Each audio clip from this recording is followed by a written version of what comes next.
اعوذ باللہ من الشیطان الرجیم بسم اللہ الرحمن الرحیم ثم ان ربک للذین ہاجروا، ہجرت کا ذکر پہلے بھی آیا تھا، اب پھر آیا ہے۔ پھر آپ کا رب ان کے حق میں کہ جنہوں نے ہجرت کی من بعد ما فتنوا، جبکہ انہیں تکلیفیں پہنچائی گئیں، جبکہ انہیں فتنوں میں ڈالا گیا، جبکہ انہیں پرسیکیوٹ کیا گیا، تو اس وقت انہوں نے اگر ہجرت کی، ثم جاہدوا، پھر انہوں نے جہاد بھی کیا، وصبروا، اور صبر کیا، ان ربک من بعدھا لغفور رحیم، تو ان کی ان تمام جو بھی سرفروشیاں اور جو جانثاریاں ہیں ان کے طفیل اللہ تعالیٰ جو ہے ان کے حق میں غفور اور رحیم ہے۔ یوم تاتی کل نفس تجادل عن نفسہا، جس دن کے یعنی قیامت کے دن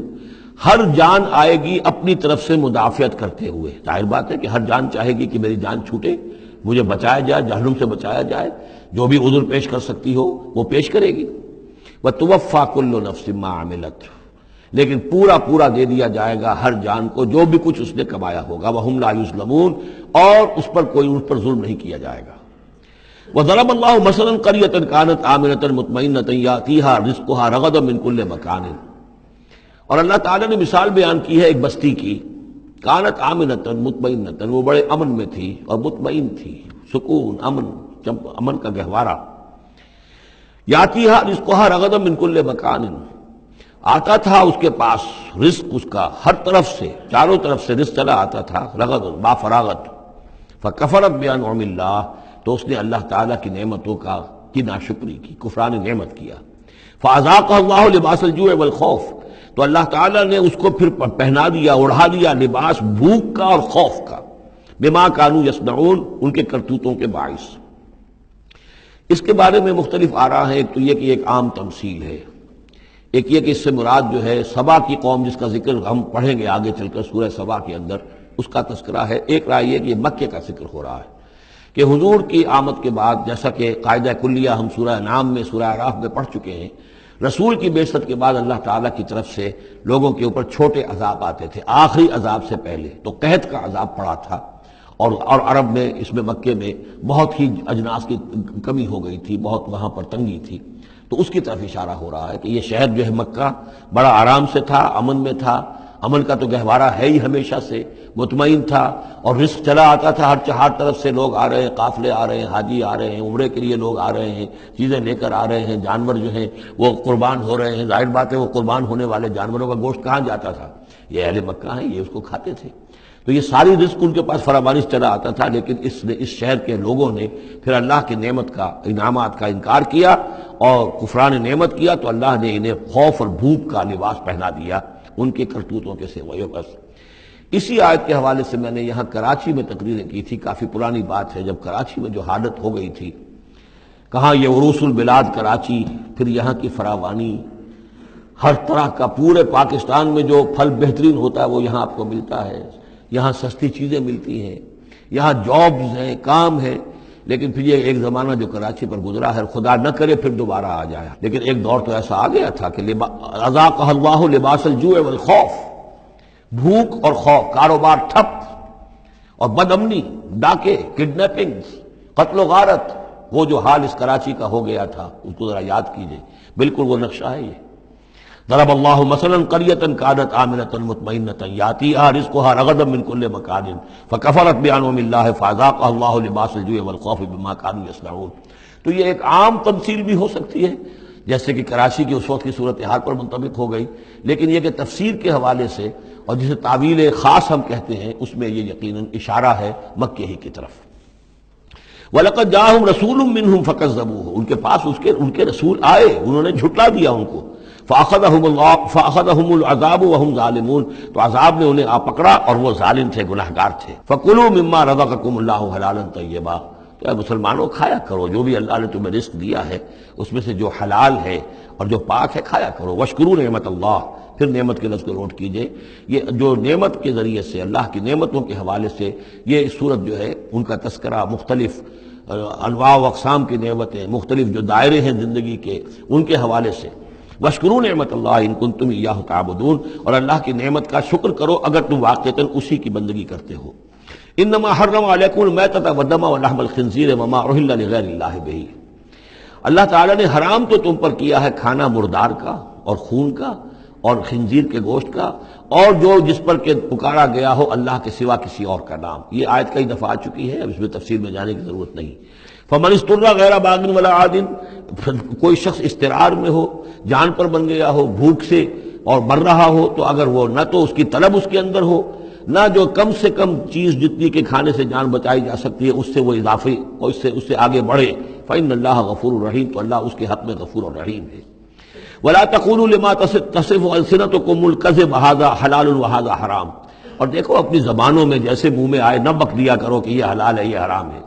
یہ تو اللہ کا فیصلہ ہوتا ہے۔ تم جو اپنی منہ سے کہہ دیتے ہو، اپنی زبانوں سے جو چاہا کہہ دیا، تو یہ بغیر دلیل کے بغیر سند کے نہیں۔ اللہ تعالی یہ حلت اور حرمت، تحلیل اور تحریم، یہ اللہ کا اختیار ہے۔ ولا تقولوا لمن تصف السنتكم الكذب، یہ جھوٹ جو اپنی زبان سے نکال دیتے ہو، هذا حلال وهذا حرام، یہ حلال ہے اور یہ حرام ہے، لتفتروا على الله الكذب، تاکہ تم اللہ کی طرف جھوٹ منسوب کرو۔ ان الذين يفترون على الله الكذب لا يفلحون، یقیناً جو لوگ اللہ تعالیٰ کی طرف جھوٹ منسوب کریں گے وہ فلاح نہیں پائیں گے۔ متاع قلیل، یہ سب برتنے کا سامان ہے، دنیاوی ضروریات ہے، تھوڑی سی دیر کے لیے فائدہ اٹھا لو، ولہم عذاب علیم، پھر ان کے لیے دردناک عذاب ہے۔ وعلی الذین ہادوا حرمنا ما قصصنا علیک من قبل، اور یہودیوں پر ہم نے بعض چیزیں حرام کر دی تھیں جن کی کہ تفصیل ہم پہلے آپ کو بتا چکے ہیں، یہ آ چکا ہے اس سے پہلے،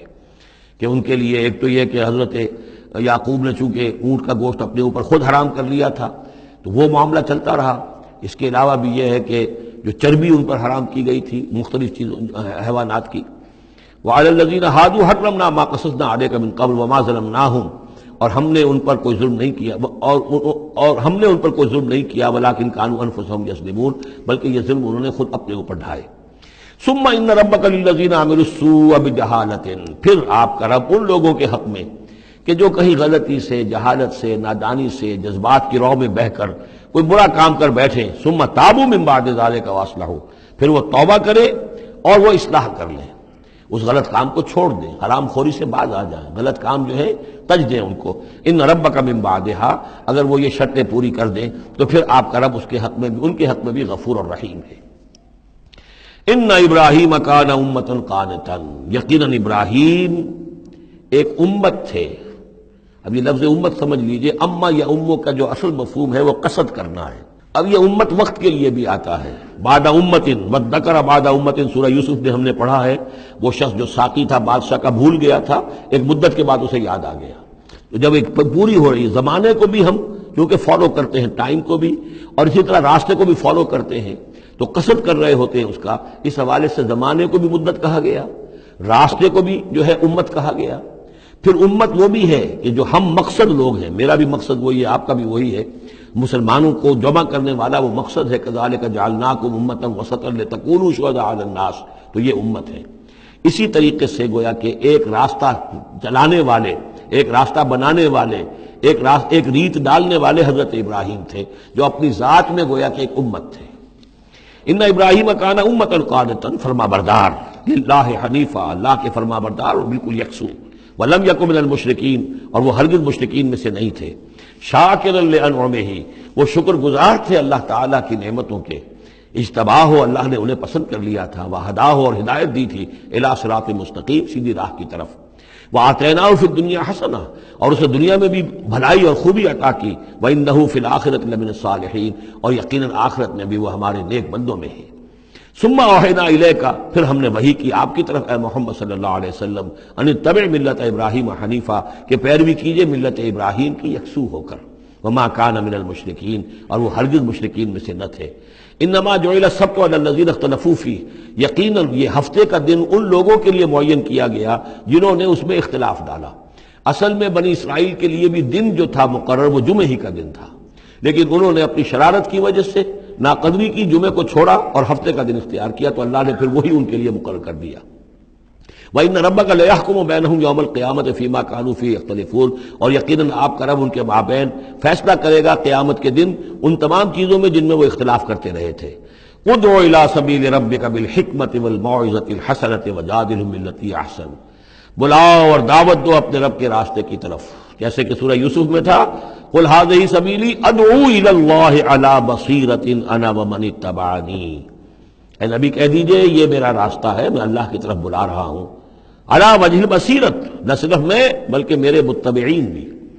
یہاں فرمایا بلاؤ اپنے رب کے راستے کی طرف بالحکمہ، دانائی کے ساتھ، والموعظہ، موعظۃ حسنہ، اچھے واعظ، اچھی نصیحت، دل میں اتر جانے والی بات، وجادلہم باللتی احسن، اور اگر کہیں بحث کرنی پڑے، بحث و نزاع ہو تو وہ بھی بہت خوبصورتی کے ساتھ۔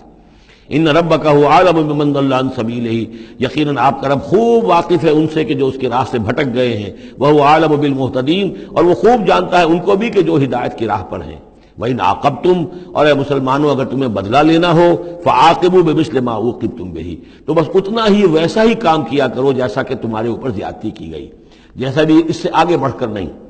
وَلَئِنْ صَبَرْتُمْ، اور اگر تم صبر کر لو، لَهُوَ خَيْرٌ لِلصَّابِرِينَ، تو یہ تمہارے یہ صبر کرنے والوں کے حق میں بہتر ہے۔ وَاصْبِرْ،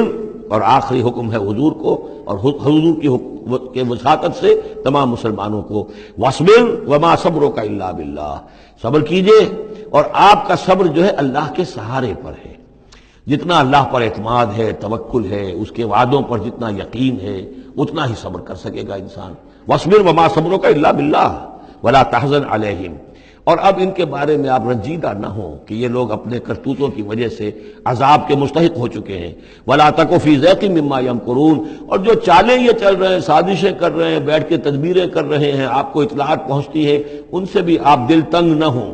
آپ کے دل میں اس کی وجہ سے کوئی رنج نہ آئے۔ ان اللہ مع الذین اتقوا، اللہ ساتھ ہے اہل تقوی کے، ان کی چالیں کیا کریں گی؟